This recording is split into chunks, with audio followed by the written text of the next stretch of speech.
Everyone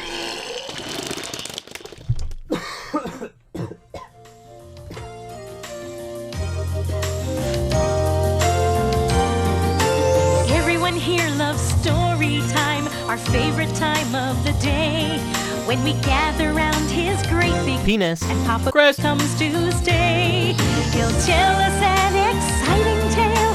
Our eyes begin to bleed.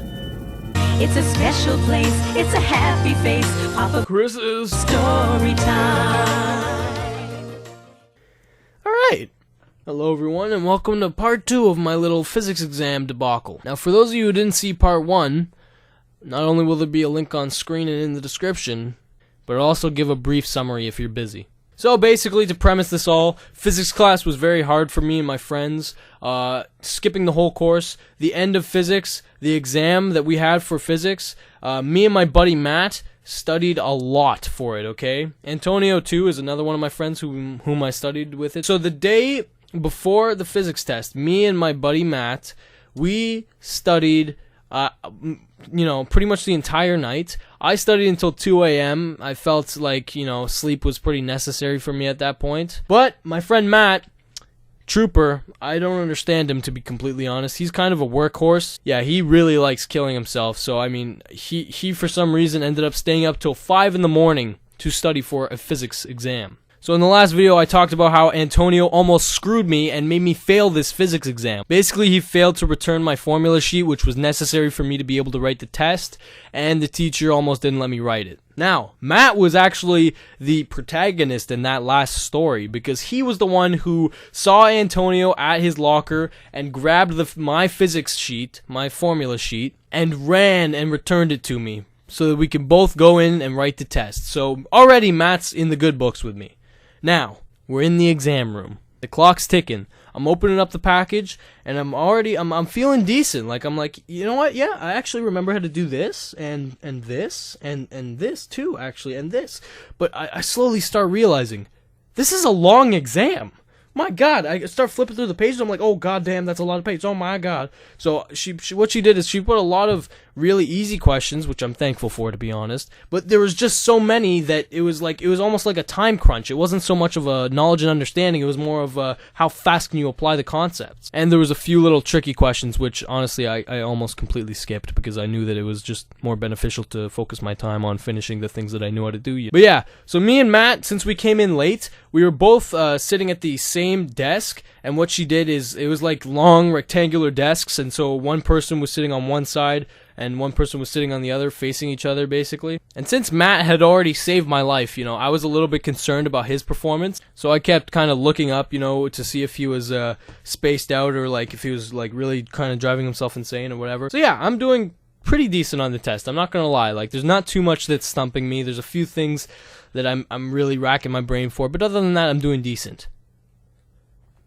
About an hour into the exam, and this is a 2-hour exam, Matt starts to kind of shift, okay?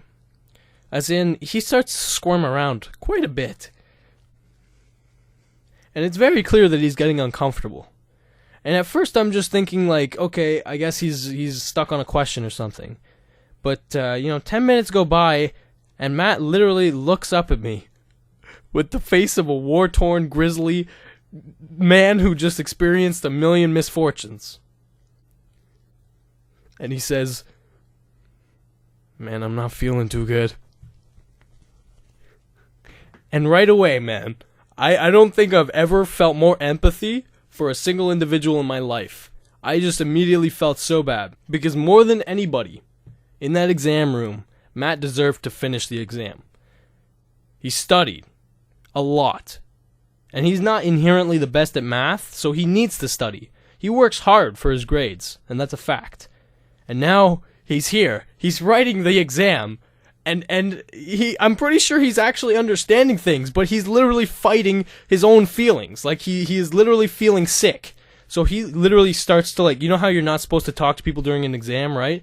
Well, the teacher was kind of distracted or whatever at the front of the class, and Matt really didn't care. Like, it was clear that he was going from 0 to 100 pretty fast. And so I'm not sure what to do. Like, how are you supposed to console him? I literally just started saying, "Man, it's gonna be okay, man. Just focus on the questions. Don't worry about it."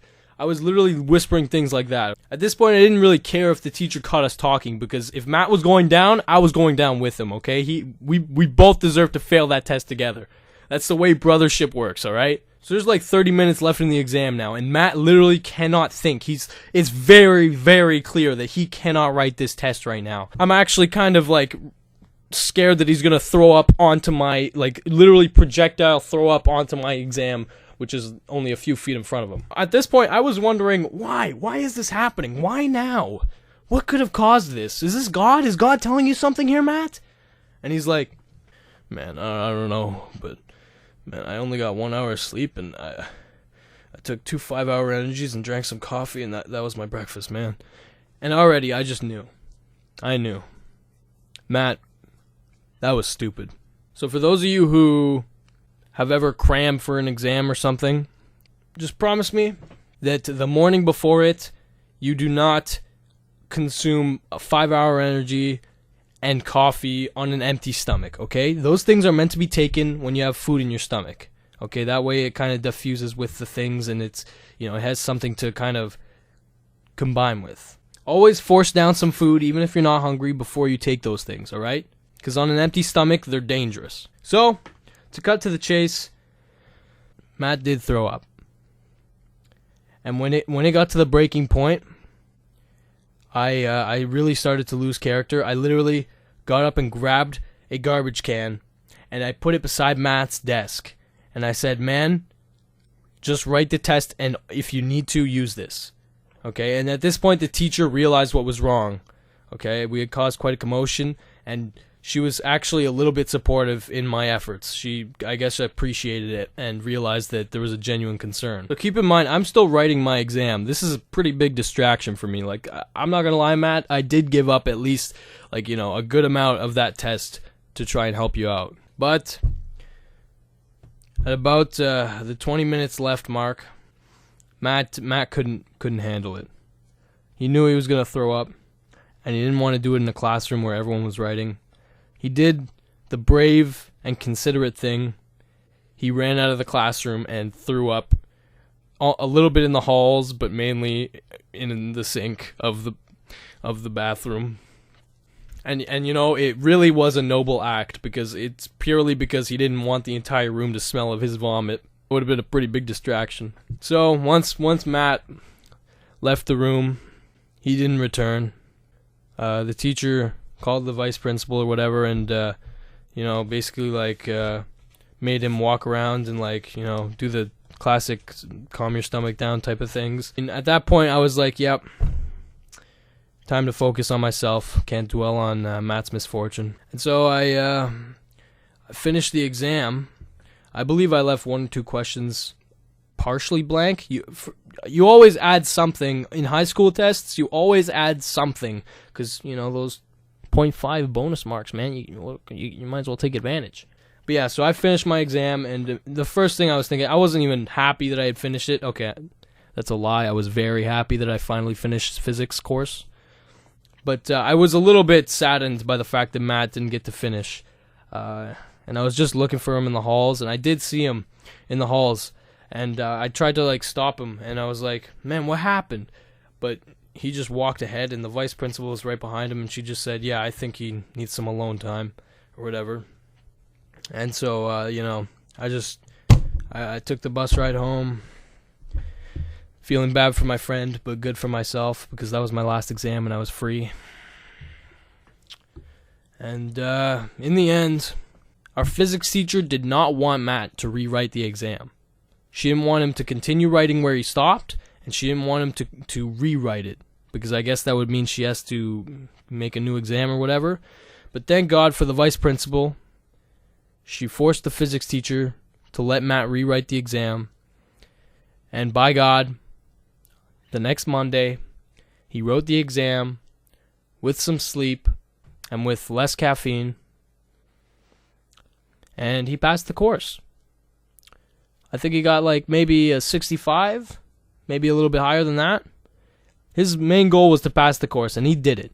And for that, Matt, I salute you. You're a goddamn champion. And he continues to this day to continue those practices. Me and Matt are always up till like stupid hours studying for tests, and it's always Matt who waits and studies until like 5 in the morning and does the 5-hour energy thing. And you know what, Matt?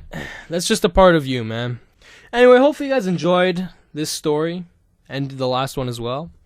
If you did, make sure to like, favorite, and subscribe. I'll have more videos very soon. So, yeah, like the video if you enjoyed, and I'll talk to you later. Peace out.